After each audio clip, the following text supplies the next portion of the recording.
2021년 4월 전국연합학력평가 동아시아사 해설로 여러분 또 만납니다. 반가워요. 우리 친구들 정선아입니다. 어땠어요? 오늘 여러분들 하루 종일 시험 보는 걸 참 여러 시간 동안 감독을 했습니다. 오늘 시험이 이제 우리 학교 같은 경우에 4시 한 40분쯤에 끝이 났는데 정말 나도 되게 바빴어.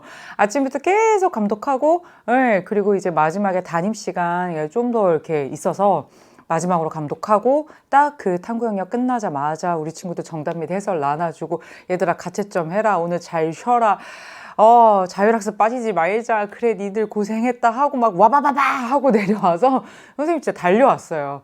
여러분들이 지금 학력평가 해설 만나기 위해서 정말 막 불이 나게 달려왔는데 정말 오늘 내가 우리 애들을 보면서 느낀 게 참 진짜 하루 종일 참 애썼다라는 거였어요. 전국에 있는 우리 친구들도 참 많이 애썼습니다. 얼마나 정말 몇 명이 그런 얘기 하더라고요. 정말 너무 집에 가고 싶어요. 막 이런 얘기를 하는데 끝까지 앉아서 한국사의 탐구 영역까지 다 집중해서 푸는 그 긴장감, 그 체력, 그 에너지 참 쉽지 않은데 우리 친구들 정말 참 많이 애썼고요. 그렇게 열심히 풀었다면 우리가 이 문제를 다시 한번 수능에서 만났을 때 혹은 수능이나 모평에서 이런 문제, 이런 제재, 이런 주제가 다시 나왔을 때 영원히 안 틀려야 되겠죠? 그렇기 때문에 한 문항 한 문항 확실하게 분석하고 풀어드리겠습니다. 자료실에 가면 선생님이 이 20개의 문제가 어디서 나왔는지를 다 체크해 드렸고요. 특히 3월달이랑 4월달이 내는 기관이 다르잖아요. 서울시랑 지금 4월달은 경기도인데 사실은 모르고 내는 거잖아. 근데 중요하다고 생각하는 게 되게 당연히 비슷할 수밖에 없거든요. 많은 문제들이 겹치기도 합니다. 그래서 여러분들 3월달에 틀린 걸 내가 4월달에 또 틀리고 있는 그건 안 돼. 그건 진짜 안 돼요. 그래서 여러분들 확실하게 3월, 4월 정리하고 6월달에 우리는 맞춰요. 그 약속을 꼭 지키자. 그 얘기를 하면서 바로 1번부터 시작하겠습니다. 1번은 역시 수특 1단원이고요. 동아시아사 선사문화의 전개부터 국가의 성립과 발전까지 그 단원 중에 그 중에서도 무엇이냐? 선사문화와 관련된 문제가 되겠습니다. 신석기 문화, 허무도 문화에 대해서 출제했고요. 역시 토기 그림을 가지고, 토기 사진을 가지고 출제했는데요. 어떻게 나왔는지 한번 보겠습니다. 토기를 찾으래. 근데 대놓고 신석기를 줬고 대놓고 지도에 창장강 하류잖아. 여기가 황허강이고 여기가 창장강인데 빗금친 지역은 창장강 하류의 허무도 문화예요. 허무도 문화의 대표적인 유물은 동물 무늬가 그려진 토기예요.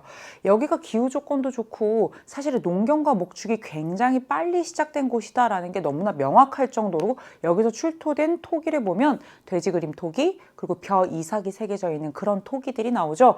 여긴 동물 무늬라고 했으니까 돼지 그림 토기 우리가 그거 찾으면 되겠습니다. 지금 원격 수업이라고 딱 지금 우리가 너무나 익숙한 그런 환경 조성해 놨고요. 한번 답을 찾아보도록 하겠습니다. 정답 바로 여기 돼지 그림 토기. 허무도 문화를 가장 대표하는 토기가 되겠고요. 창장강 하류 지도도 나왔지만 반드시 하셔야 됩니다. 그냥 넘어가면 안 돼요. 빗살무늬 토기 만주 한반도 신석기 문화를 대표하고 있죠. 다운커우 토기입니다. 이 다운커우 토기 헷갈려하는 친구들이 있는데 이 세 발 달려있는 이 다운커우 토기는 황허강 하류에서 발견되는 신석기 문화를 대표하고 있고요. 여기는 일본 열도에서 발견되는 조몬 토기입니다. 조몬 문화를 대표하고 있고요. 새끼줄 무늬 또 이렇게 화염 무늬, 불꽃 모양의 화염 무늬가 특징입니다. 5번에 있는 거는 황허강 중류에 보이는 양사어 문화를 대표하는 양사어 토기가 되겠고요. 안에 이렇게 보이시죠? 물고기라던가 이런 그림들 이런 것들이 새겨 넣었고요. 채도로 유명합니다. 그래서 여러분들 정답 뭘로 간다? 4번으로 가면 되겠습니다. 이렇게 끝내지 마시고요. 여러분들 수능 특강 자료 플러스에 있는 이거 한 번만 보세요. 3월 달에 이거 출제됐어요. 4월 달에 이거 출제됐어요. 어쨌건 여기 있는 모든 것들이 지금 뭐예요? 선지로 나오든 주제로 나오든 한 번씩은 나옵니다. 신석기와 청동기가 출제되기 때문에 우리는 1번은 100% 맞추고 간다. 이걸 목표로 하셔야 되겠습니다. 2번으로 갑시다. 2번도 3월달이랑 똑같아요. 3월달에도 한나라 무제 나왔고요. 한나라 무제 장건도 나왔습니다. 그리고 남비의 고조선 멸망 얘기로 그렇게 구성이 되었는데 이 4월 달에 2번 문제 역시 한나라 무제 장건, 장건의 대월지와 동맹을 맺기 위해 파견한 이야기를 가지고 출제했습니다. 밑줄 친 황제가 누구냐라는 거예요. 산시성 한중시에 있는 장건묘에 다녀왔어. 이 기념관에는 황제의 명을 받아 대월지와 동맹을 맺기 위해 서역으로 파견된 장건의 활동에 관한 자료가 전시되어 있어. 이를 통해 장건이 중국과 서역 간의 교류에 기여하였음을 알 수 있다. 기원전 139년에 한나라 무제는요, 대월지와의 동맹을 위해서 장건을 그 먼 곳으로 파견합니다. 대월지와 동맹을 맺어서 궁극적으로 하고자 하는 것은 흉노를 축출하기 위함이었어요. 장건은 가는 길에 흉노한테 걸려가지고 막 억류당했다가 탈출해서 간신히 거기까지 갔더니 걔네 동맹할 의사가 없는 거야. 지금이 조싸운인 거야. 그래서 사실 다시 돌아옵니다. 돌아오면서 또 흉노한테 잡히고 그런 어려운 끝에 결국엔 돌아오게 되는데, 그렇게 되면서 루트도 마련되고요. 교류에 크게 기여했고요. 장건 하면 그래서 우리는 한나라 무제의 대외 정책과 관련된 가장 중요한 키워드 중에 하나인데요. 이 밑줄친 황제가 한나라 무제라는 걸 알았어요.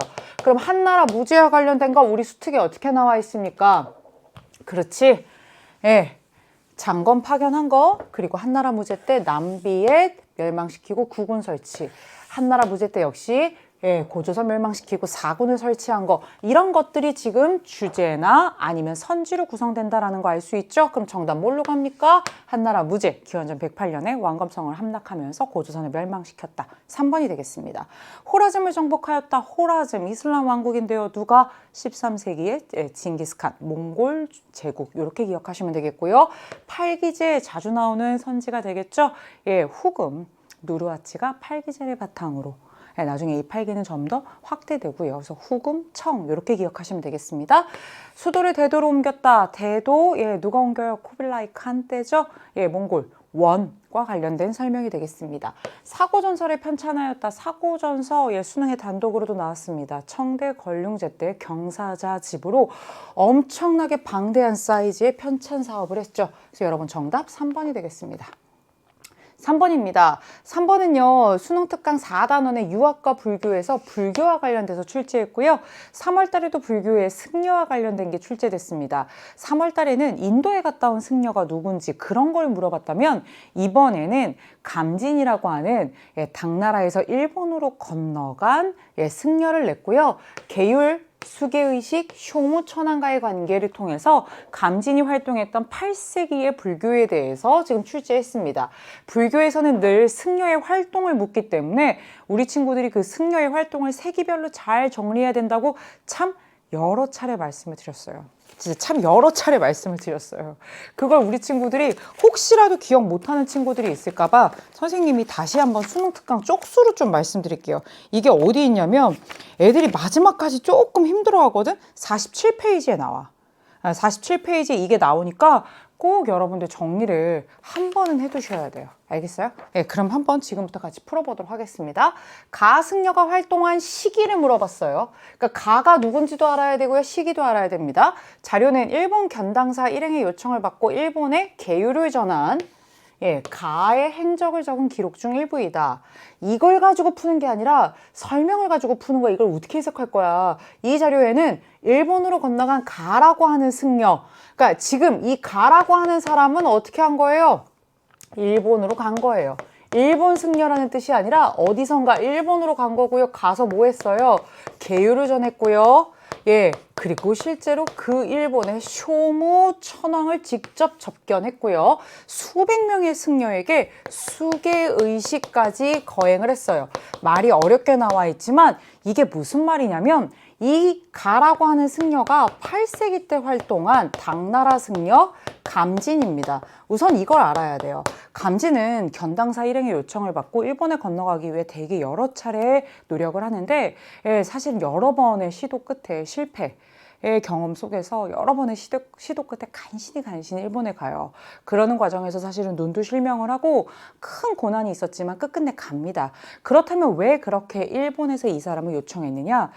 실제로 그 전에도 일본에 불교가 들어갔던 것은 팩트이지만, 이 감진이라고 하는 사람이 그 계율을 어떻게 보면 공식적으로 전할 수 있는 그런 자격과 이런 것들을 갖춘 사람이에요. 그냥 부처님을 믿고 끝나는 게 아니라 그냥 내가 머리 깎고 승려가 되고 이게 아니라 공식적으로 그렇게 계단을 설치하고 승려가 되고자 하는 자들을 놓고 수계의식을 통해서 말 그대로 공식적으로 이렇게 승려의 지위나 이런 것들을 부여할 수 있는 그런 자격을 갖춘 사람이 감진이에요. 예, 이 부분과 관련해서 불교를 깊이 연구하는 그런 출제진들 와, 우리 수능특강 진필진 검토진들이 참 많은 대화를 했는데 이 계율을 전한다라고 하는 게 그냥 말씀을 전하고 불교의 진리를 전하고 여기서 끝나는 게 아니라 어떻게 보면 진짜 그런 라이센스를 갖고 있는 그런 어떤 자격을 갖추고 있는 참 대단한 고승이 감진인 거야. 그런 사람이 갔으니 가뜩이나 불교에 완전 심취해 있던 이 쇼무천왕은 직접 자기도 거기 이렇게 계단을 설치하고 자기도 그렇게 감진을 접견하고 감진한테 공식적으로 그래 너를 그렇게 승려로 다들 받으려고 이렇게 대기하고 있는 거야. 그 사람이 감진인 거야. 그럼 8세기 쇼무천왕이라고 하는 천왕은 본인이 불교에 굉장히 기이했을 뿐만 아니라 대단히 큰 절도를 많이 만들었어요. 그 대표적인 게 8세기에 바로 이 도다이사가 되겠습니다. 뿐만 아니라 고쿠분사라고 해서 정말 지역마다 대규모의 사찰 이런 것들을 만들었던 바로 그 천왕이 바로 쇼무천왕이고요. 그 도다이사 맨날 같이 나옵니다. 도다이사 대불, 낙성식 계속 같이 나오는 거 여러분 알고 있죠? 버풍왕이 불교를 공인하였다? 이거는 신라 버풍왕 때 불교 공인 2차 돈의 순교와 관련된 얘기가 되겠고요. 달마가 중국에 선종을 전하였다. 선종이라고 하는 게 뭐예요?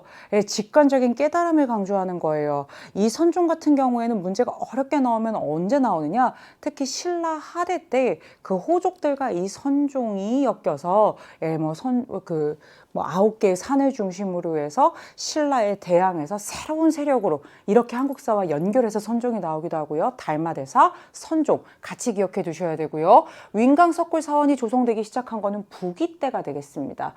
부기 기억하시죠? 그래서 대규모의 이런 석굴사원. 심지어 또 황제의 얼굴을 본딴 불상 이런 걸로 작년에 출제가 되기도 했었습니다. 법현이 불법을 구하기 위해 인도를 순례한 거, 법현은 동진 사람이 되겠습니다. 그래서 여러분 이거는 5세기 때 얘기가 되거든요. 그래서 8세기를 고르시면 정답은 1번인데 여기서 이렇게 끝나면 안 된다는 거야. 지금 여기 법현 나왔지? 맞아? 그 다음에 지금 여기 감진 나왔지? 특히 감진이 활동한 8세기 여기 도다이사, 일본 나라시대 쇼무천왕, 그리고 우리는 통일신라 시기에 불국사, 석굴암, 그 다음에 3월달에 출제된 해초까지 이렇게 선생님이 쭉 정리해드린 게 수특에도 수능개념에도 다 나와 있습니다. 이렇게 세기별로 여러분들 활동별로 정리를 해두셔야 안 틀리는 단원이 되겠습니다. 4번은요. 2단원의 인구이동과 전쟁입니다. 가장 대표적인 형태의 문제가 출제가 됐고요. 딱 진이라고 아예 서진을 대놓고 줬고요. 진나라 황제가 살해됐다는 얘기도 줬고요. 사마예가 동진, 창장강 유역의 건강까지 다 주면서 4세기 때 서진이 멸망하고 동진이 건국되는 그 상황을 다 준 문제가 되겠습니다. 그러면 배경을 고르래요. 이딴 상황이 나타나게 된 배경이 뭐냐는 거야.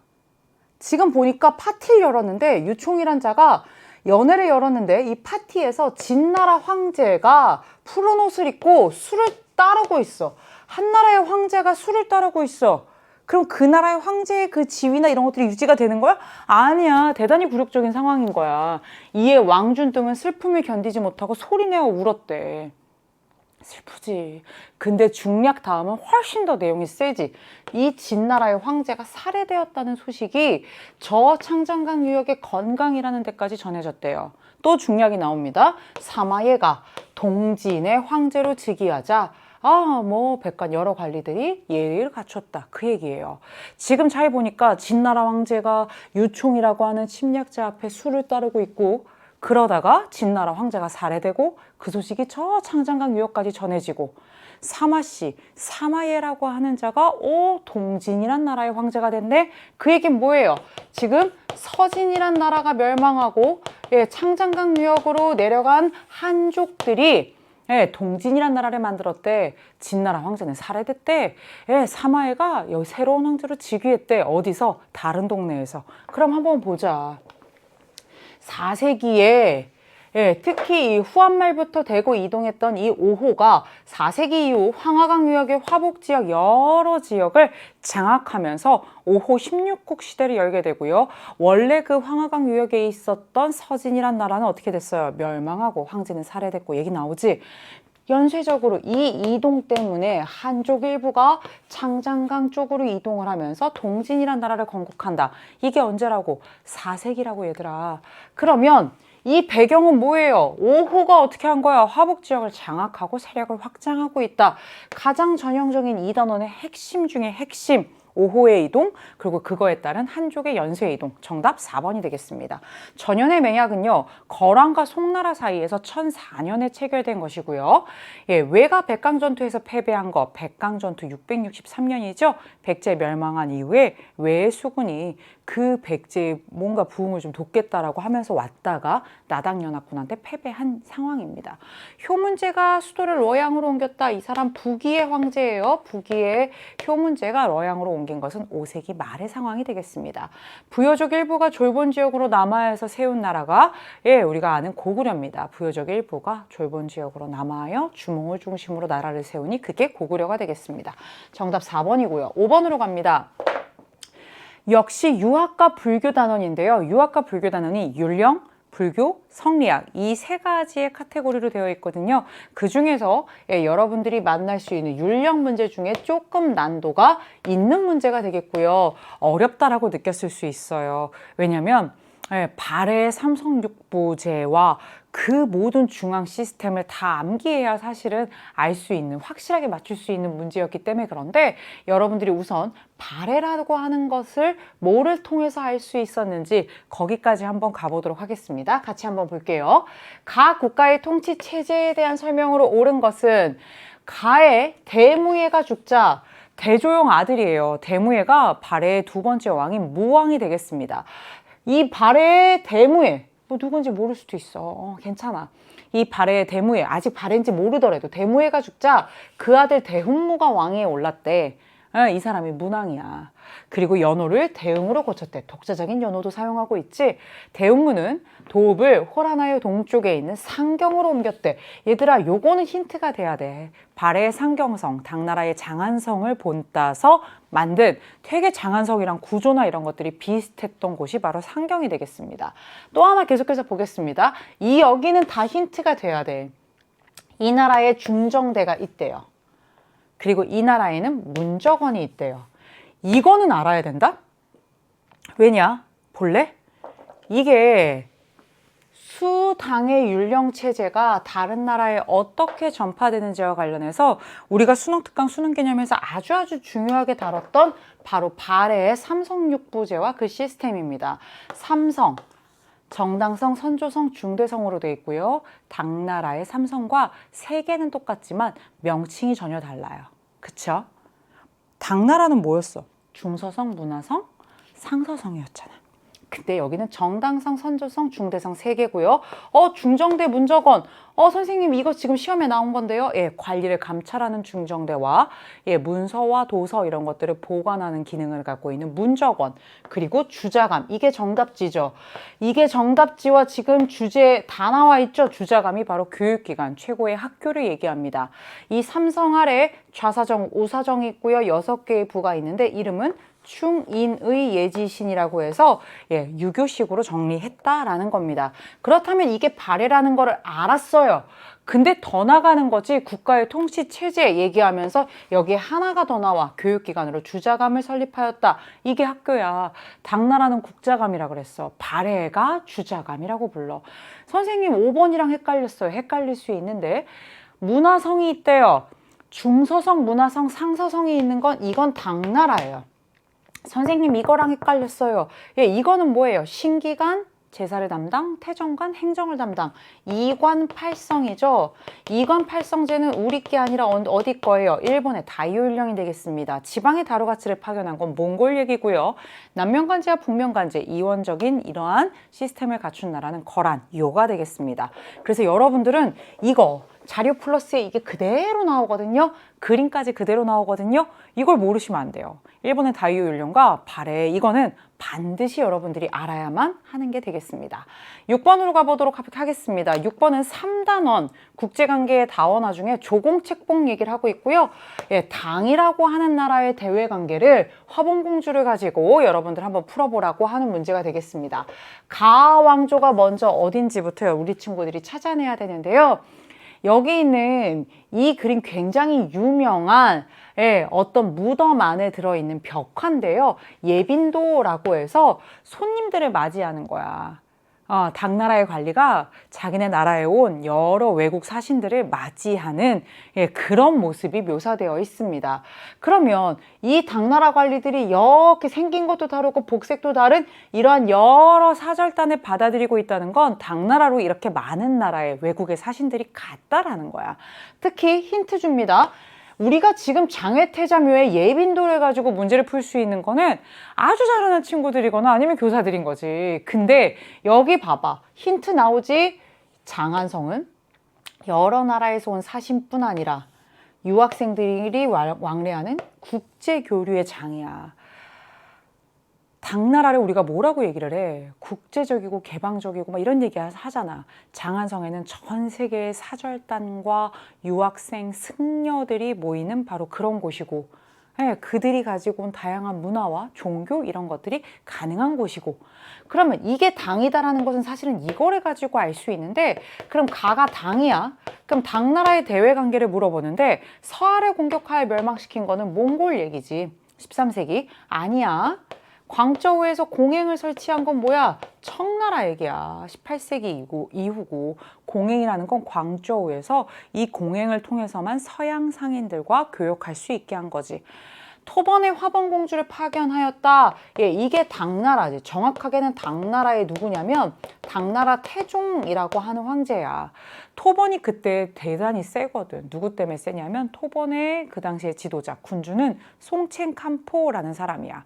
이 당나라 국경에 맨날 막 군사 보내네 어쩌네 막 협박하고 막 실제로 세기도 했던 사람이 송첸칸포인데 이 토번 지금 티베트 라사를 중심으로 성장한 이 토번의 송첸칸포와 지금 전쟁하는 게 유리하지 않단 말이야. 그래서 당나라 태종 얼마나 센 황제야. 그럼에도 불구하고 이 토본과의 화친을 위해서 문성공주라고 하는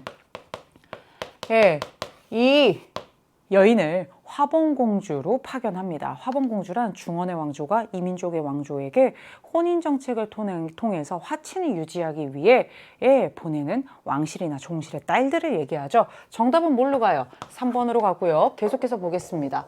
왜 노구강에게 금인을 하사였다. 한위 노구강 금인이라고 하죠. 왜 노구강이 한나라로부터 책봉을 받았다. 후한의 광무제로부터 책봉을 받고 도장받은 거. 이거는 여러분 1세기 한나라와 관련된 상황이고요. 쩌능다오의 화력으로 몽골군을 물리쳤다. 13세기 쩐 왕조에 대한 얘기가 되겠습니다.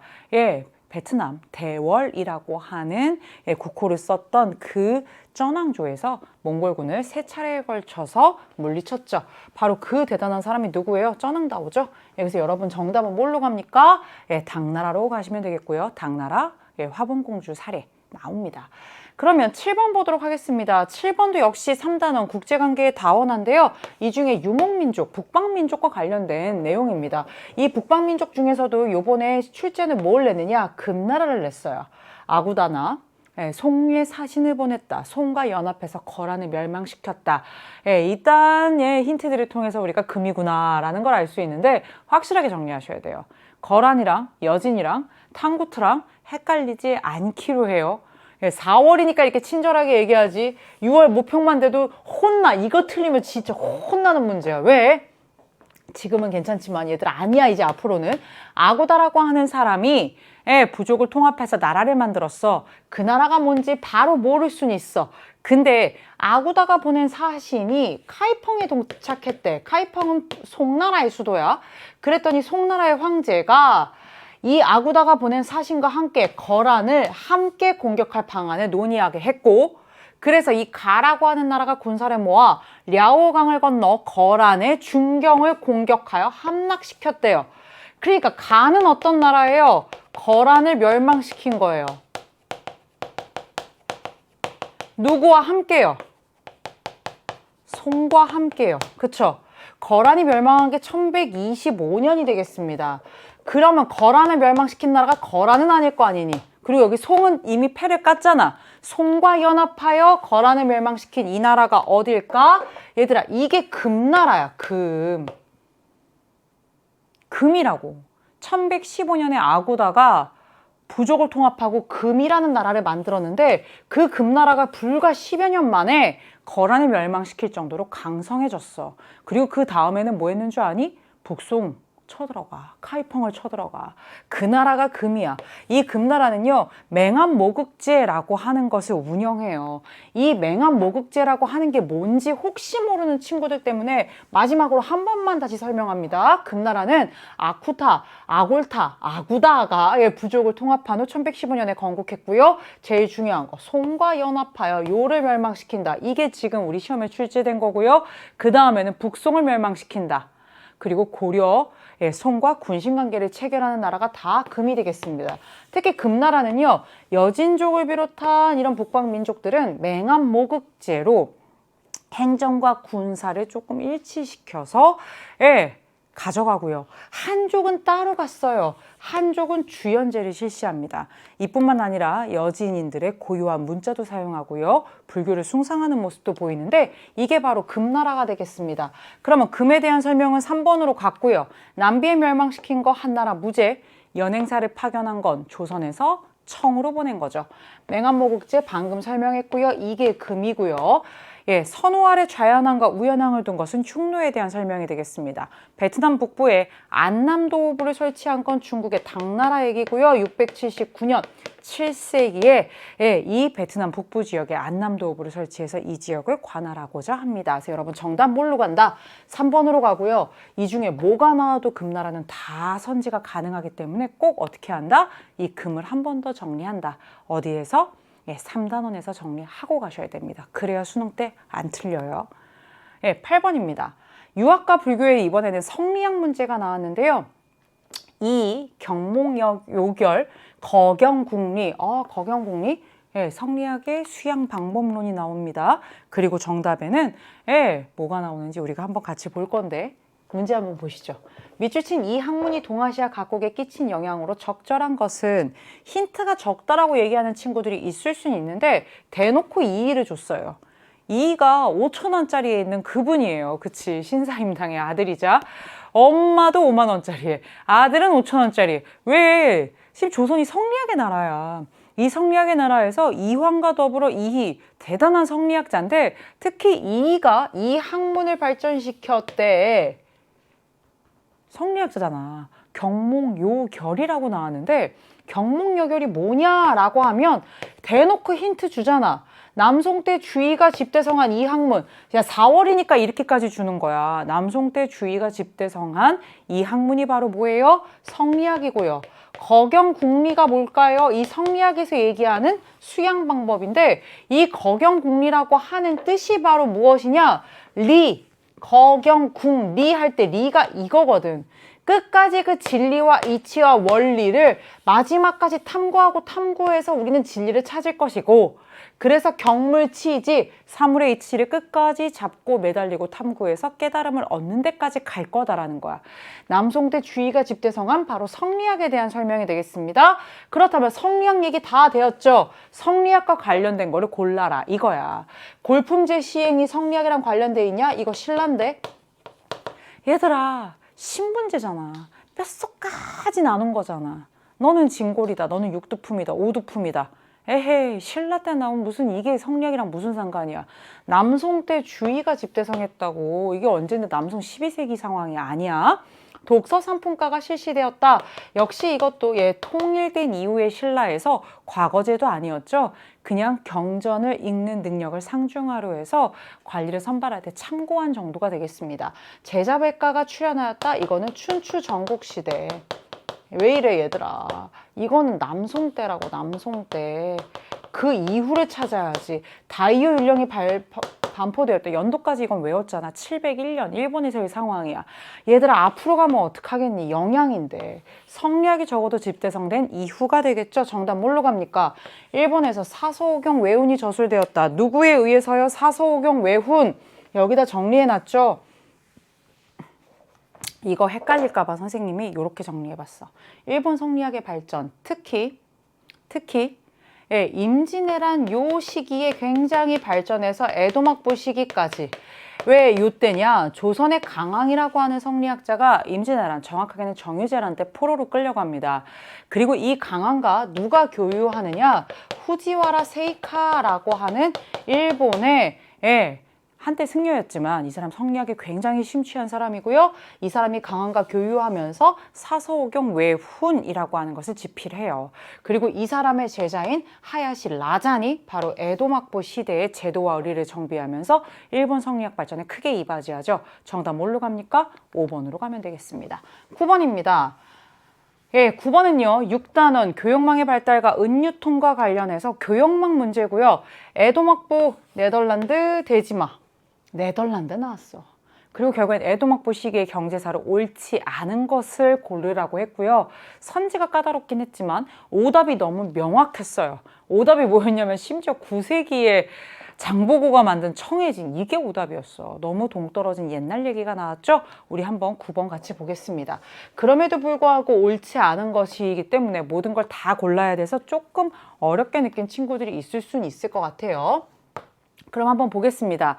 이 9번 문제도 우리 친구들이 지금 시험 끝나고 나한테 얘기해준 그 몇 개 문제 중에 들어가는 거.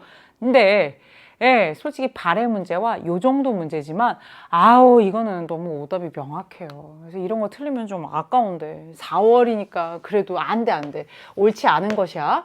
이 그림은 대지마를 떠난 네덜란드 상관장 일행이 코끼리와 함께 이동하는 모습을 그린 것이다.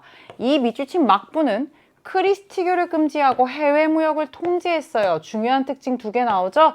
크리스트교 안 되고요. 해외 무역도 통제했지만 누구한테는 네덜란드 상인에게는 허락했어요. 힌트 3개 다 나왔습니다.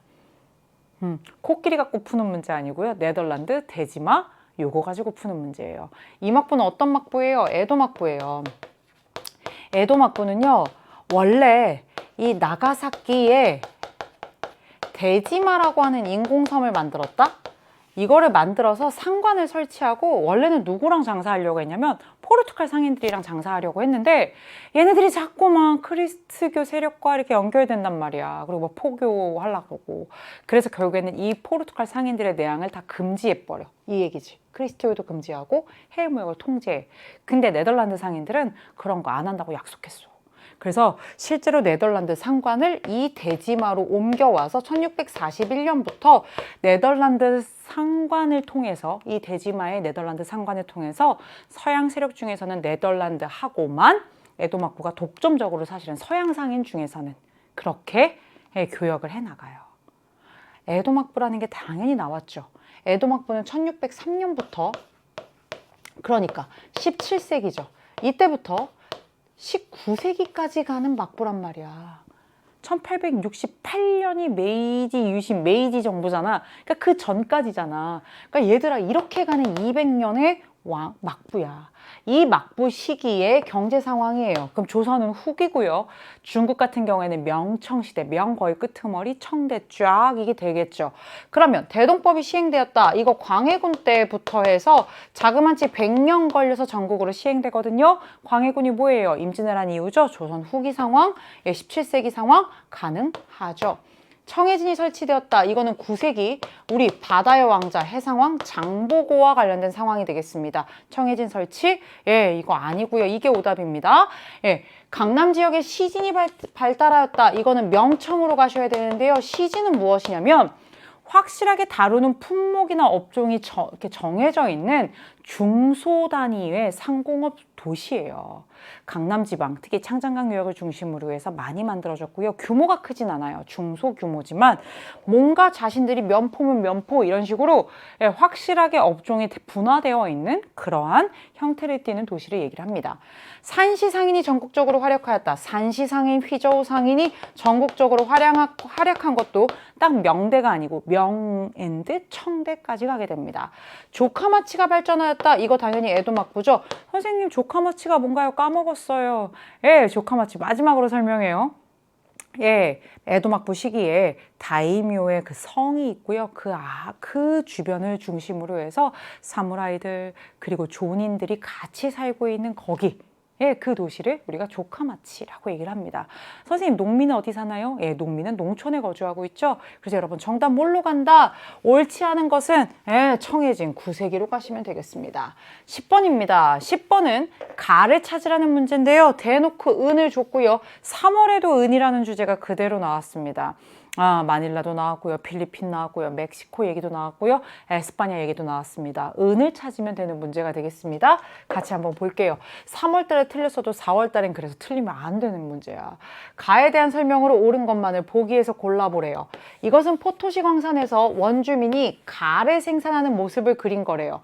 이 그림만 갖고는 풀기가 어려울 수 있는데 이곳에서 생산된 다량의 가가 멕시코의 아카풀코라는 곳에서 갈레온 선이라고 하는 배를 태워서 필리핀의 마닐라로 운반되어서 결국에는 중국의 비단 도자기 등과 교환되고 있대요. 그럼 잘 보세요. 멕시코 이쪽에 있어. 아메리카 대륙이야. 여기에서 지금 가라고 하는 게 와서 필리핀의 마닐라에서 거점을 가지고 여기에서 뭘로? 중국의 비단 도자기 이거랑 교환되고 있대요. 그리고 여기 아메리카 대륙, 이 멕시코에서 필리핀 마닐라까지 오는 데는 이 갈레온선이라고 하는 배에 태워갖고 온대요. 이게 어느 나라 얘기를 하고 있는 거냐? 에스파냐 얘기하고 있는 건데 나라를 물어보는 게 아니라 이때 얘네가 싣고 온 이게 뭐냐는 거야. 중국의 비단과 도자기를 이 가라고 하는 거를 내고 나면 살 수 있었어. 그럼 중국에서 결국에는 이 가라고 하는 게 뭐야? 돈처럼 사용할 수 있어야 돼. 화폐처럼 사용할 수 있어야 돼. 그게 바로 뭐예요? 은이에요. 1조 편법이 뭐냐면 중국 명나라 때의 세금 제도인데 핵심은 무엇이냐? 세금을 은으로 납부하는 거예요. 그러면 중국은 비단이랑 도자기 팔고 얘네가 필리핀까지 가지고 온 이 은을 대가로 받으면 충분히 물건 팔고 대가를 받는 거 가능하죠? 정답 은입니다. 그럼 디귿은 가능하고요. 리을 보겠습니다. 회치법의 도입으로 생산량이 증가하였다. 회치법은요. 원래는 조선에서 만든 획기적인 은을 재련하는 방법이에요. 은광에서 은을 처음에 쫙 이거를 채굴해내면 순수한 은이 아니잖아. 거기에 불순물도 붙어있고 납도 막 있고 막 다 더덕더덕 붙어있단 말이야. 이거를 나름 순도 높은 은으로 만들려면 재련을 해야 되는데 그 비용이 참 많이 들어. 근데 조선에서 연산군 때 이것을 커다란 냄비에다가 이렇게 불순물이랑 같이 있는 얘네를 숯과 함께 가열하게 되면 그 불순물들이 그것들이 다 이 숯에 달라붙고 나름 순도 높은 은을 가성비 좋게 추출할 수 있는 거야. 대단한 기술인데 이게 일본으로 유출돼요. 16세기에. 그렇게 되면서 일본은 완전 막 야호를 외치면서 회치법 도입 이후에 은 생산량이 상당히 증가해서 한때 일본이 세계 은 생산량 1위까지 갈 정도로 그렇게 가게 됩니다. 디귿, 리을 다 은 얘기고요. 기억 보겠습니다. 삼포외란이 일어나는 원인, 삼포외란 1510년인데요. 왜 일어나요? 외인들이 일으켜요. 세계의 그 항구를 중심으로 뭔가 무역 불균형 문제라던가 자신들이 원하는 만큼의 무역, 아니면 방식 이런 것들이 되지 않았기 때문에 일어난 사건이 되겠습니다. 외관을 통해 일본에 수출된 주요 상품, 일본에 수출되려면 일본에서 인기가 있어야 되는데 일본은 은 많아요. 걔네한테 많은 거 우리가 뭐 하려고 수출해? 그게 아니라 그쪽에서 제일 인기 있는 건 인삼이야, 인삼. 인삼이 상당히 사실은 일본의 인기 상품입니다. 이렇게 수출된, 우리가 수출한 것은 대표적으로 인삼이 있습니다. 그래서 여러분 정답 디귿 리을 5번이 되겠습니다. 됐죠? 11번입니다. 17세기 전후 동아시아 전쟁 중에서 병자호란해가지고 문제를 냈습니다. 홍타이지 얘기라던가 조선의 임금이 강화도 갈래다가 못 가고 남한산성 갔다 이런 얘기를 통해서 여러분들이 병자호란임을 알 수 있는데 자료에 나타난 전쟁에서 끝나는 게 아니라 영향까지 여러분들이 체크를 해두셔야 되겠습니다. 홍타이지는 우리가 청나라의 그러니까 후금에서 국호를 청으로 바꾼 바로 그 황제가 되겠습니다. 용골대라는 사람은 청나라의 장수의 이름이에요. 홍타이지가 장차 황제라 칭하겠다는 뜻을 전했는데 조선은 거부했지. 우린 너 황제라고 못 불러. 그러자 쳐들어왔죠. 임금은 한성을 떠나서 강화도로 가려 그랬어요. 이것만 보고 정묘호란이라고 가시면 안 돼요. 강화도에 진짜 갔는지 안 갔는지까지 봐야 되는데 강화도로 가려다가 적들이 지금의 사실은 김포, 파주 이쪽 고향까지 사실은 거의 왔단 말이야. 그래서 길이 막히자 황급히 말머리를 돌려가지고 남한산성으로 들어가요. 남한산성 나왔으니까 뭐라 그랬어? 이거는 병자호란이잖아. 남한산성으로 보내서 우리 강화도까지 다 함락했다. 야, 니네 항복해라. 그래서 어떻게 해요? 인조가 직접 삼전도에 가서 굴욕적인 항복의 예를 하죠. 이 전쟁이 바로 무슨 전쟁입니까? 무슨 전쟁이에요? 병자호란이야. 조선이 후금에서 청으로 바뀌고 스스로 황제라 칭하는 홍타이지의 그 군신관계 요구를 거부하죠. 그래서 홍타이지가 대규모로 파병합니다. 홍타이지 나왔고요. 인조가 남한산성으로 피신했다까지 나왔죠. 우린 결국엔 항복합니다. 청과 군신관계 체결하고요. 명관은 국교를 단절하죠. 근데도 우리의 마음속에는 왕자들도 인질로 가고 그 난리 속에서도 마음속에 인조 다음의 왕인 효종 때 우리가 청을 이 수치를 당한 것을 잊지 말고 청나라를 정벌해야 된다라고 하는 북벌론이 대두하는 상황으로 가게 됩니다. 그래서 여러분 영양의 정답은 뭘 찾으셔야 됩니까? 이 병자호란 이후에 동아시아에 끼친 영향 뭐라고요? 조선에서 효종 때 또 숙종 때 북벌론이 대두했다. 청을 치자라는 건데 이 청을 정벌하자 하는 게 현실적으로 가능성이 크게 있을까? 별로 없어요. 하지만 그들이 여전히 오랑캐라고 없이 여기는 그러한 시선들이 여기에 지금 보이고 있고요. 인조 반정은 1623년. 이 임금이 인조인데 반정이 이제 일어나면 어떡해. 영향은 아니겠죠. 그쵸? 온인의 난은 15세기입니다. 1467년부터 77년까지 다이묘의 후계자 문제를 가지고 쇼군의 후계자 문제를 가지고 일어난 난이 온인의 난이 되겠습니다. 에도목부가 성립된 거 1603년이고요. 명에서 장거정이 개혁을 추진한 거 16세기 후반입니다. 특히 장거정이 한 개혁이 1조 편법을 전국적으로 확대 실시한 거죠. 정답 2번이 되겠습니다. 12번입니다. 이번 문제는 서민문화 문제예요. 사실 서민문화 문제는 진짜 우리 친구들이 다 주워 먹는 문제예요. 참 쉬운 문제인데 이 문제를 조금 어렵다라고 얘기한 친구들이 있어요. 있는 이유는 힌트가 홍로몽과 걸륭제 정도였기 때문에 그렇습니다. 원래 굉장히 쉽게 다뤄지는 이 왕조 시기의 동아시아 문화. 서민문화 고르라는 거네. 에도막보 조선 후기 명청대 문화. 그거 아니야. 되게 쉬운 문제일 줄 알았는데 힌트가 이 동정 가지고는 쉽지가 않아. 홍루몽을 저술한 조설근의 탄생 300주년 기념 주화야. 근데 홍루몽 조설근 갖고는 못 풀겠고 홍루몽 많이 들어봤는데 소설인데 저거 사랑 이야기인데 등장인물 되게 많은데 언제지? 할 수 있어. 당연히 그럴 수 있어. 근데 이 왕조의 걸륭제 때 저술되었대. 걸륭제가 뭐야? 강희제, 옹정제, 걸륭제라고 하는 청나라의 3대 전성기 군주고 전쟁에 나가서 진 적이 없다라고 얘기하는 그 대단한 황제란 말이야. 실제로 홍루몽은요, 청대 아주 인기 있었던 소설이에요. 대표적으로 이 홍루몽이 청대에 나온 소설입니다. 실제로 홍루몽이 나중에 수능쯤 되게 되면 딱 나오는 순간 청대 유행했던 대단한 소설 서민들이 다 읽었어. 그럼 이 왕조 시기니까 청이잖아. 걸륭제까지 줬잖아. 그러면 이 시기 동아시아 문화니까 일본의 에도막부 시기나 우리나라의 조선 후기를 찾으면 돼.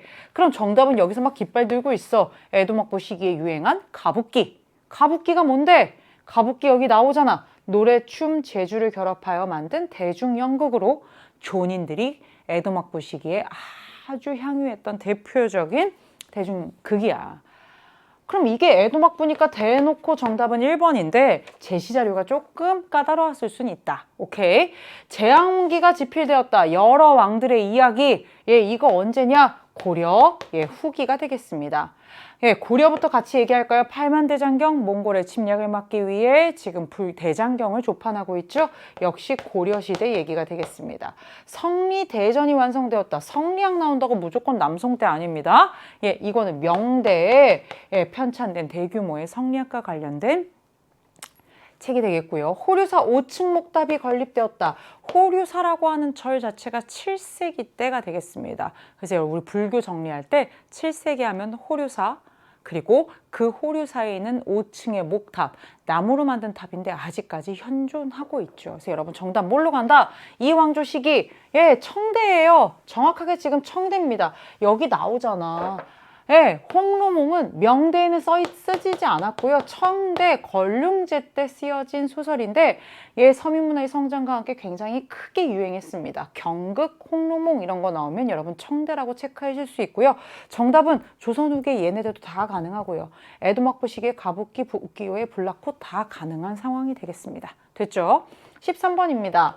새로운 국제질서와 근대화 운동에서 3월과 마찬가지로 또 뭐가 나왔느냐? 메이지 정부가 나왔습니다. 3월 달에는 메이지 정부가 보냈던 사절단, 이와쿠라 사절단이 나왔고요. 이번에는요, 뭐가 나왔느냐? 메이지 정부가 했던 신분제 폐지와 관련해서 3인 평등 얘기가 나왔어요. 근데 이 앞에 힌트들이 다 메이지 정부라는 것을 아주 대놓고 보여주는 문제가 되겠습니다. 밑줄친 신정부에 대한 설명으로 옳은 것은 이에요. 천황을 중심으로 수립된 신정부예요. 막부를 패했고요. 예, 막부를 타도하고요. 천황이 상징적인 존재가 아니라 의뢰나 하는 사람이 아니라 화려하게 천황이 정치의 중심으로 온 것이 이 신정부의 특징입니다. 그래서 이 천황의 그것을 따서 메이지 천황의 메이지 유신, 대대적인 개혁이라고 얘기를 하는데 지금 패번치현을 단행했대요. 패번치현은 1871년에 번을 패하고 현을 설치해서 천황을 중심으로 중앙 집권적인 그런 것들을 구축하겠다라는 거예요.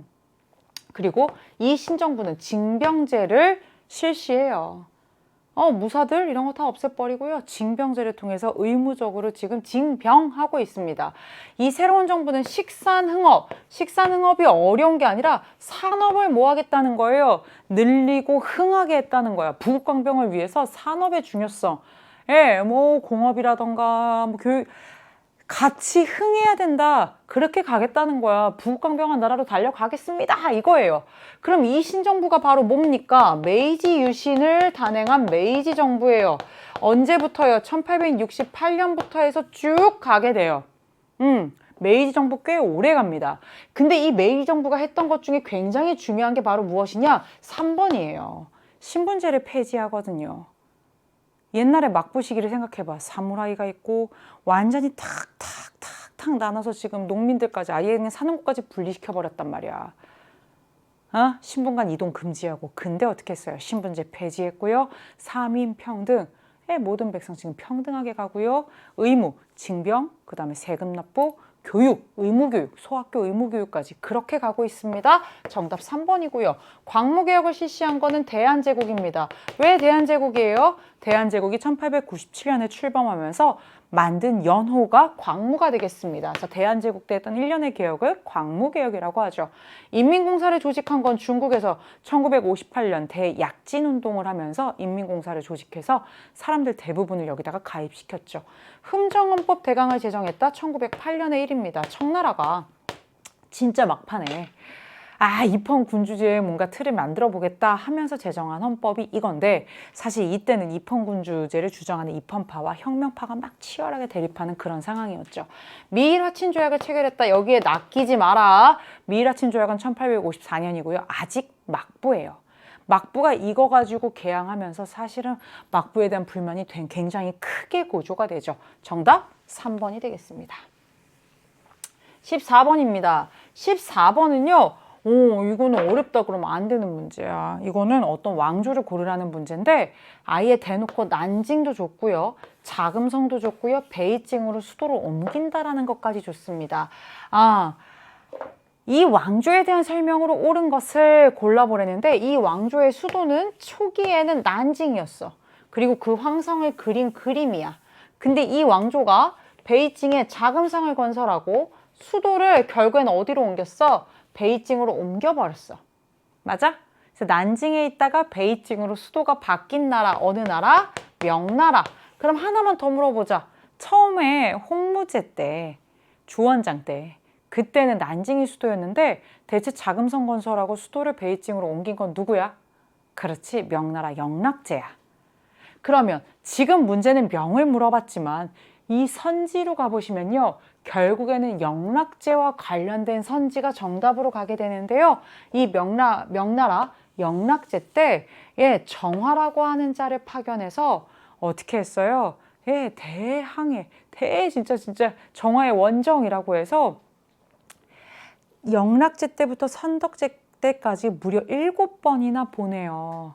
몇만 명의 천원들을 싣고 나가서 이들이 식민지를 개척한 게 아니라 명나라의 황제의 은덕을 널리 전하면서 조공 질서를 확대하고 조공 측본 관계 이런 것들을 지금 확대하는 모습을 보이거든요. 명나라로 문제를 냈지만 영락제 때 자금성 베이징 천도 얘기를 관련해서 명을 가지고 지금 가장 중요한 교육과정에서의 요소인 정화의 요 내용을 가지고 문제를 풀게 한 겁니다. 그럼 이거는 명나라인데 지정은제를 시행한 건 청이고요. 지정은제도 핵심은 세금을 은으로 납부할 수 있게 되었다. 조선과 기후약조를 1609년에 체결을 한 것은 일본인데요. 특히 일본은 이 기후약조를 통해서 무역을 합니다. 조선과 어떻게 해요? 스시마 섬을 통해서 사실은 무역을 다시금 재개한다라는 내용을 담고 있고요. 휴고를 두어 치안을 담당하게 하였다. 휴고를 두어 치안을 담당하게 했다. 이거는 가마쿠라 막부에 대한 설명이 되겠습니다. 휴고는 치안을 담당하고요. 지토는 이 세금, 땅과 관련된 그 세금을 담당하게 하고 있죠. 가마쿠라 막부에 대한 얘기가 되겠습니다. 왜구의 근거지인 스시마 섬을 토벌하였다? 이거는 조선의 15세기 세종 때의 얘기 되겠습니다. 그래서 여러분 정답 뭘로 간다? 명과 관련된 거 5번이 되겠습니다. 15번도요. 3월 달에 나왔던 도시가 그대로 나왔어요. 3월 달에 이미 상하이라는 도시가 출제가 됐었고요. 얘기했잖아. 이게 지금 출제진들이 다르잖아요. 다른 출제진들이 각각 모르는 상황에서 문제를 출제하기 때문에 본인들이 생각했을 때 이 교육과정상 중요하다는 걸 낼 수밖에 없는데 그러다 보니까 이게 아름답게 맞는 것이야. 또 나왔잖아. 상하이가. 힌트 뭐 줬어? 윤봉길 의사 훈코우 공원 줬고 난징 조약으로 개항된 5개 중에 하나라는 거 줬고 임시정부 총사 얘기 나왔어요. 그럼 한번 보도록 하겠습니다. 난징 조약에 의해 개항된 곳 중에 하나인 나왔어요. 난징 조약으로 개항된 곳이 뭔데? 5개잖아. 광저우, 상하이, 샤먼, 푸저우, 닝보. 맞아? 근데 이거 못 외운들 좀만 더 봐. 공공조계와 프랑스 조계 등이 형성되어 있고 근데 다른 개항장에도 조계는 형성될 수 있으니까 이것도 힌트가 안 된다고 혹시 치더라도 3번 기민년 봄에 조선에서 만세운동이 일어난 이후 기민년이 뭐야? 1919년 이 기미독립선언서 3.1운동이지 3.1운동이 일어난 후에 가의 프랑스 조계에서 안창호, 이동희 등에 의해 대한민국 임시정부가 수립되었대. 이거 얘기 나오면 끝장인 거 아니야? 대한민국 임시정부가 어디에 수립되는데 1919년에 상하이잖아. 물론 상하이에서만 끝까지 있었던 건 아니지. 상하이에서 1919년부터 32년까지 있다가 그 이후에 8년간의 여러 도시에 대한 이동 끝에 1940년에 충칭에 정착하지만 처음에 수립되었다며. 그럼 상하이잖아. 이거 상하이라고 지금 이렇게 대놓고 나와 있잖아. 그럼 가 도시에서 있었던 사실로 옳은 것은 3월달이랑 정답지도 똑같다? 다만 3월 달에는 영국 상인에 의해 신보라고 하는 신문이 발행됐다라고 구체적으로 명칭을 줬고요. 여기는 상하이에서 영국 상인에 의해 신문이 발행되었다만 준 건데 이 신문의 이름이 뭐라고요? 신보라고요. 신보. 상하이를 지금 얘기하고 있어요. 경인선이 개통되었다. 1899년에요. 서울에서 인천을 오가는 대한제국 최초의 철도가 되겠습니다.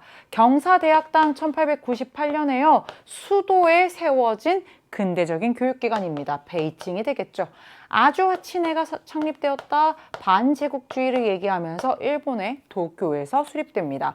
금릉기기국, 이거 양모운동 때인데, 양모운동 때 뭔가 서양의 무기나 이런 거를 받아들이자 라면서 이 양모운동 때 금릉, 난징에서 설립된 것이 바로 금릉기기국이 됩니다.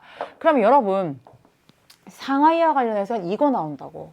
상하이 광저우 닝보 샤먼 푸저우에서 난징 조약으로 개양됐다. 영국 상인이 신보라는 신문을 창간한다. 영국, 미국의 뭐 공동조계라던가 프랑스의 조계 등 조계 얘기가 나온다. 다 나왔지. 그 다음에 대한민국 임시정부. 3월 달에는 뭐야? 윤봉길의 훈코공원 의거. 4월 달에는 이거 4개. 그 다음에 더 나올 수 있는 건 이 정도야. 상하이 530 사건이라던가 상하이에서 일어난 장제스의 4.16 쿠데타를 통한 국공합작 1차가 결렬되는 모습. 이 정도 나왔으면 상하이는 다 가능해요. 16번입니다. 예, 8단원 제국주의 침략전쟁과 민족운동에서 전쟁을 찾으라는 문제인데요. 이것도 그 단원의 가장 대표적인 핵심 내용을 물어봐요. 1937년에 일어난 중일전쟁과 관련해서 가장 대표적인 키워드 3개를 가지고 문제를 구성했는데 이런 거 틀리면 진짜 억울하거든. 같이 한번 보자. 이 전쟁 시기에 있었던 사실로 옳은 것은 이에요. 3점짜리 문제인데 나는 오늘 난징 대학살 기념관에 다녀왔어. 루거우 차오 사건을 계기로 해서 일어난 이 전쟁 초기에 일본군은 난징을 점령하고 많은 사람을 무차별 학살했어. 이게 난징 대학살이야. 이 기념관에는 당시의 참상을 보여주는 사진과 유물 등이 전시되어 있어. 이게 진짜 마음 아프다 그러더라고요. 선생님은 난징에 가본 적은 있는데 이 기념관에 가본 적이 없어요. 난징 가서 뭐 한 거야 그럼 나는 진짜 역사교사가. 근데 얘들아 진짜 너무 깜짝 놀랄 정도의 내용이라고 하더라고. 이거는 문제를 푸는 건 쉬운데 우리가 잊진 않았으면 좋겠어. 1937년에 일본은 먼저 7월 달에 루거우 차오 사건, 여기 지금 선생님 동그라미 2번으로 해놨지? 루거우 차오 사건이라고 하는 것을 일으킨다? 아주 쉽게 얘기하면 베이징 근교의 이 루거우 차오라고 하는 곳에서 총성이 몇 발 울려. 그리고 일본의 그 군인 하나가 사라져. 그리고 나서 그 군인은 얼마 뒤에 돌아왔다고 해. 근데 일본이 결국에는 그 총성과 그 일본 군인이 사라졌던 그 사건, 그 루거우 차오에서 일어난 그 사건을 그냥 핑계로 빌미로 삼아서 중국군을 공격한다? 그러니까 결국에는 중국과 일본의 군대가 뭐 한 거야? 군대가 충돌한 거야. 이게 7월 달의 일이야. 그리고 나서 결국에는 뭐가 터진 거야? 이 중일전쟁이 터진 거야. 우리가 중일전쟁이 발발하면 딱 그 루거우 차오 사건을 얘기하는 게 바로 이거야. 그리고 나니까 중국에서도 깜짝 놀랐겠지. 그래서 1937년 9월 달에 중국에서 사실은 그동안 3대립구도였던 중국의 국민당과 중국의 공산당, 정확하게는 중국 국민당의 장제스와 중국 공산당의 마오쩌둥이 대립구도가 아니라 항일 투쟁을 위해서 뭐 하겠다? 힘을 합치겠다라고 하는 국공합작을 9월 달에 결의하게 돼. 그리고 결상전하는 거야. 누구한테? 항일.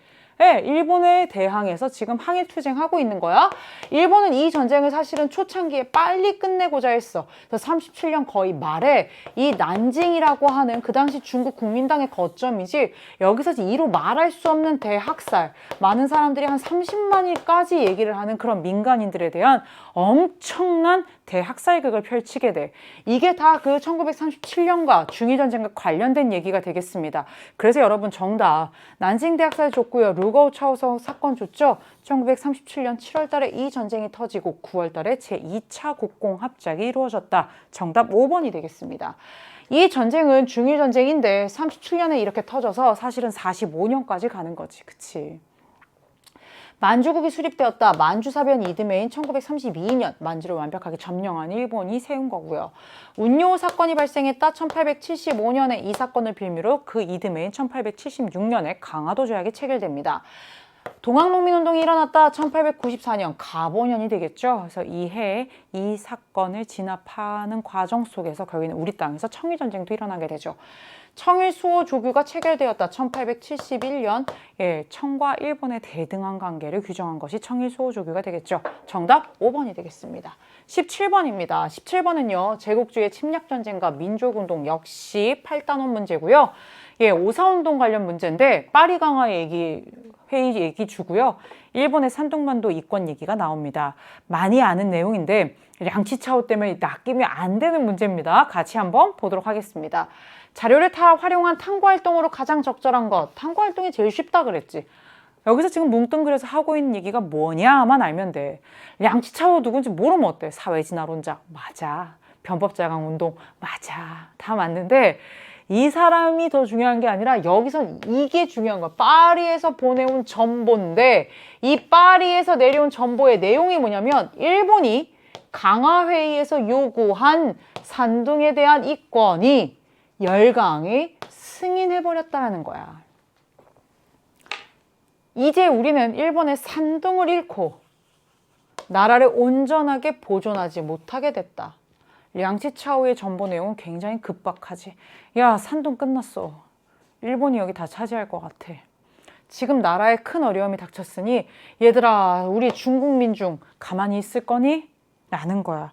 량치차오는 참 글로벌 인재인가 봐. 파리에서 전보를 쳤어. 여기에 지금 힌트가 대단히 많이 나온다. 얘들아, 1차 세계대전에서 일본은 승전국이었다. 2차 세계대전은 패전국이지만 1차 세계대전에서는 이겨. 그리고 중국도 이겨. 다 이겨.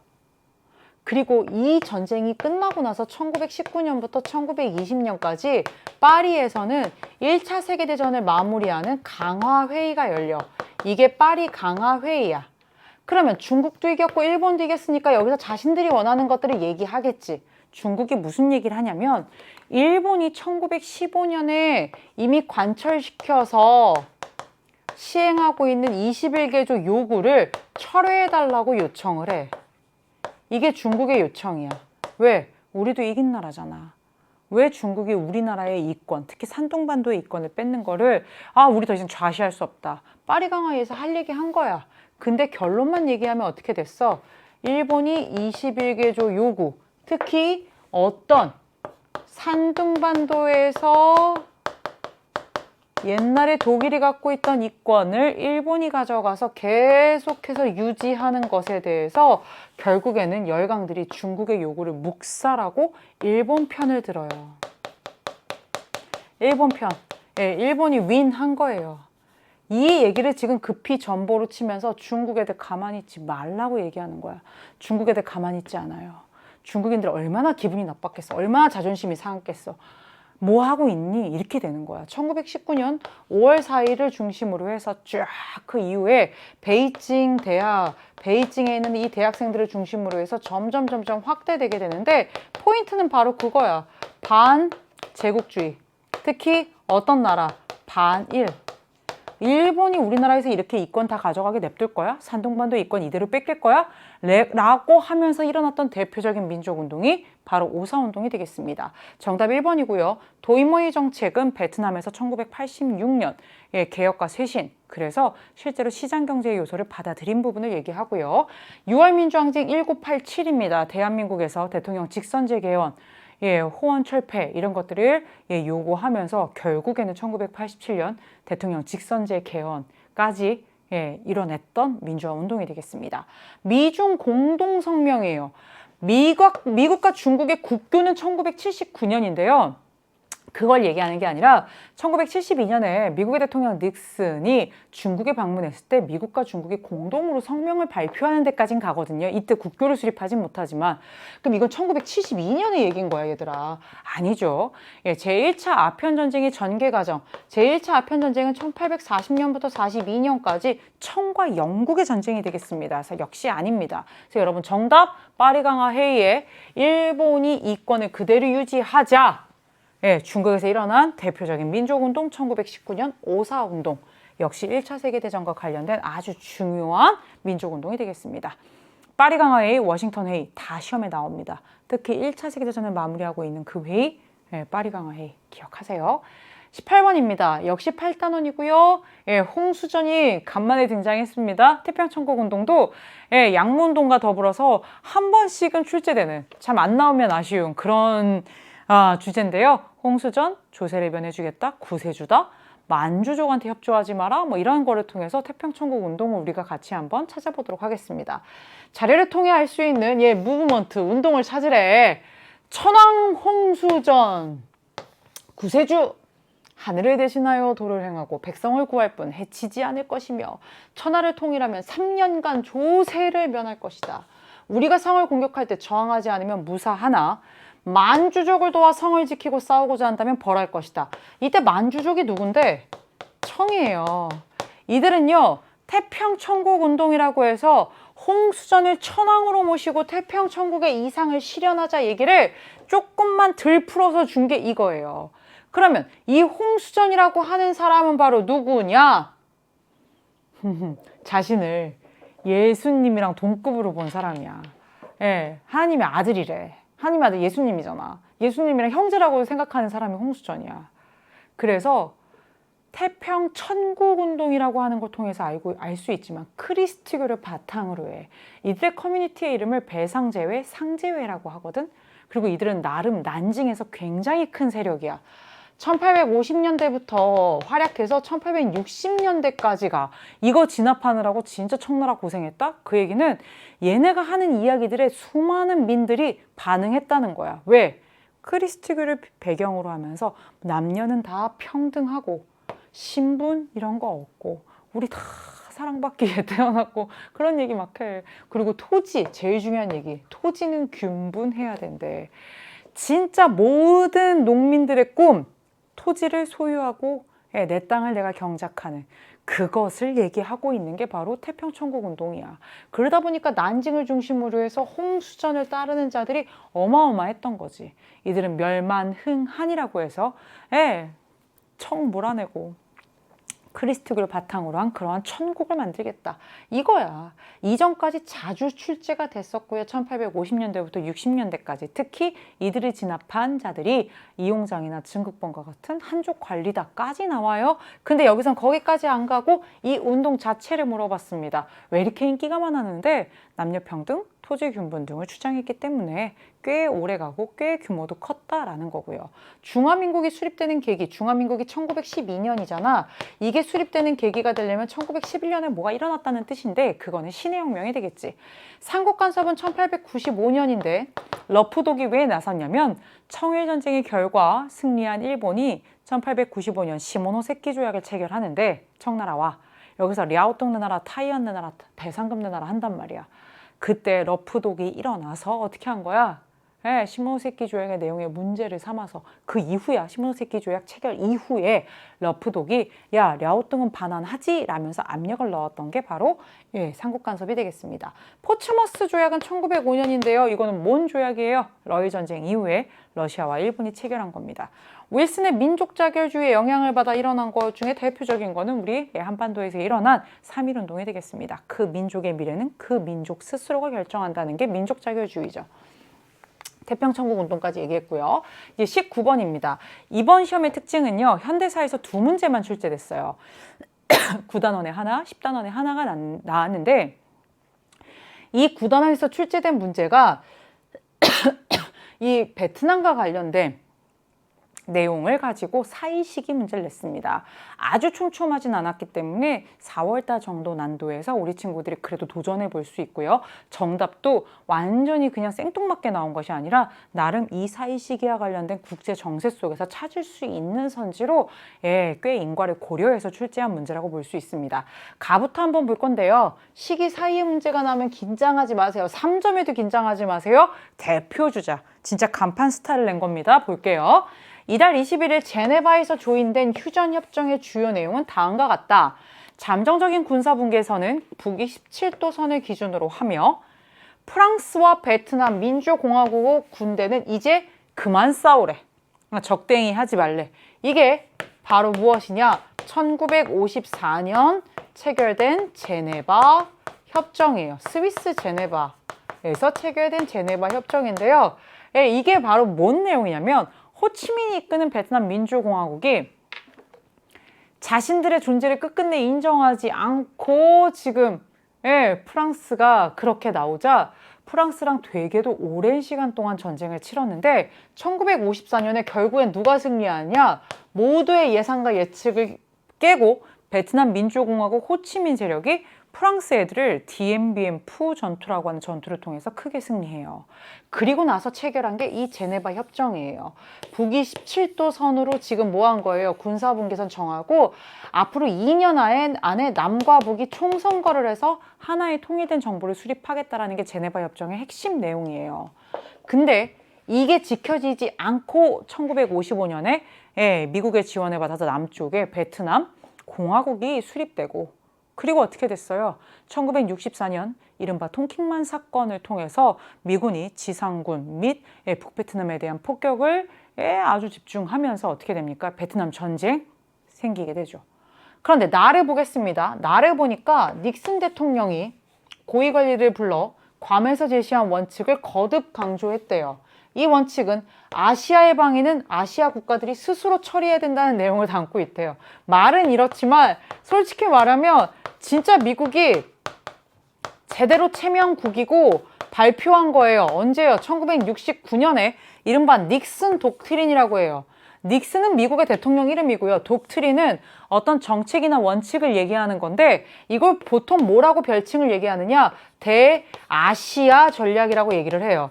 이제 앞으로 아시아 문제에 가급적 군사 개입 안 하겠다는 거예요. 안 하겠다. 니네 팔은 니네가 흔들어라. 그 얘기예요. 그 얘기는 뭐냐? 미국이 지금 베트남 전쟁에 어마어마하게 진짜 있는 거를 다 투입해갖고 때려 부어가면서 전쟁을 하고 있는데 이 전쟁에서 미국이 지금 별로 얻는 게 없어요. 미국 내에서 반전 여론도 장난 아니고요. 돈은 돈대로 쓰고요. 효과는 효과대로 못 보고요. 원하는 바를 이루지 못하고 있어요. 그러면서 사실은 지금 이게 핍박 까는 거야. 아시아 문제 너희들이 이제 스스로 처리하고 우리는 이제 군사 개입 안 할 거야. 이제 지금 이렇게 막 문어코 하면서 지금 후퇴 뭔가 빠질 그런 분위기 조성하는 거야. 그리고 나서 73년도에 뭐하니? 미군이 완전히 파리 평화협정을 통해서 베트남에서 철수해버린단 말이야. 거기까지는 안 가지만 닉슨 독트린. 보통 이걸 우리가 뭐라고 얘기하느냐? 냉전이 조금은 완화되는 화해 분위기, 데탕트의 시작이다 뭐 이렇게 얘기를 하는데 실질적으로는 그 베트남 전쟁 그런 상황 속에서 나온 거야. 그럼 1954년의 제네바 협정과 69년의 닉슨 독트린 사이 시기에 일로 옳은 것은이야.天安문 사건? 중국에서 정치 민주화를 얘기를 하면서 일어난 사건이고 중국은 무력으로 진압하죠. 한국 광복군 창설, 대한민국 임시정부가 충칭에서 1940년 창설했고 사령관은 지청천이었죠. 한일 기본조약, 이게 뭡니까? 그냥 조약 이름이 아니라 한국과 일본의 국교가 정상화됐죠. 이거 누가 그토록 원했고 누가 그토록 이거를 계속 주선했느냐? 미국이에요. 미국 입장에서는요, 지금 베트남 전쟁이 1964년 통킹만 사건 이후부터 사실은 1973년 그들이 완전 철수할 때까지 미군이 사실은 개입을 하잖아, 여기에.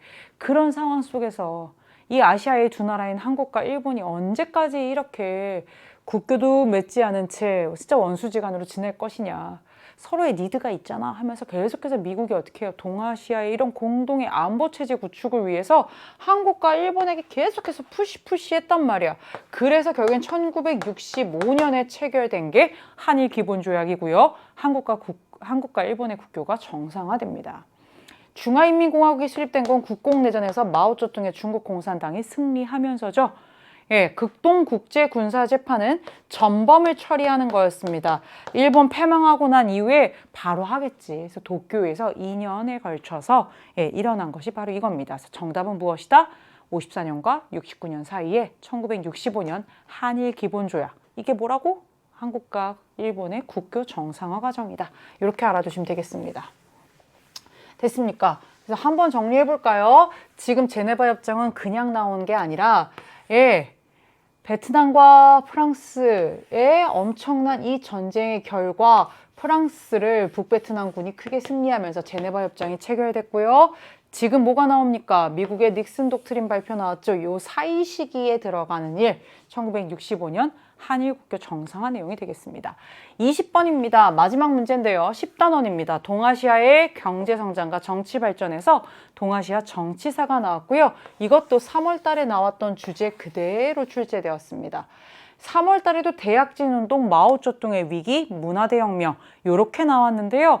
거의 유사하게 나왔어요. 문화대혁명 연도 반드시 암기하시고요. 1966년부터 76년이고요. 홍위병, 마오쩌둥 나오면 문화대혁명이거든요. 같이 한번 볼게요.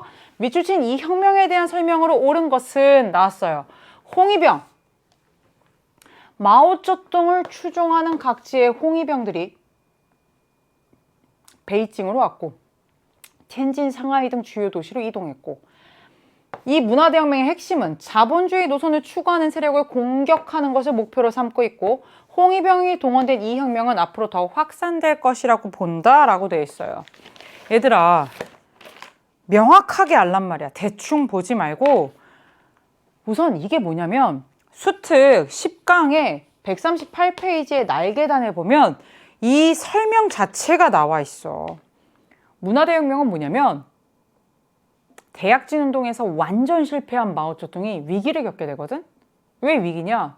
대약진하겠다 그랬어. 어떻게? 농업과 공업 양쪽의 생산량을 증가해서 한 15년 내에 영국 때려잡고 우리는 완전히 다 그렇게 경제적 부흥을 할 거야 라고 얘기했는데 얘들아 대실패했다니까? 아사자가 어마어마해. 경제가 실패하게 되면 얘들아 그 어떤 정권도 지지율은 떨어지기 마련이고 정치적인 위기를 맞게 돼. 마오쩌둥이 위기를 맞은 거야. 근데 그 마오쩌둥이 그 문제를 어떻게 해결하고 있느냐? 문화대혁명으로 해결하고 있는 거야. 이 문화대혁명이 그래서 자그만치 1966년부터 1976년까지 가는데 이 혁명의 핵심은 무엇이냐? 마오쩌둥이 자신의 반대파를 제거하고 숙청하는 거야. 근데 명분은 뭐라고 내세웠느냐? 우리는 순수한 사회주의.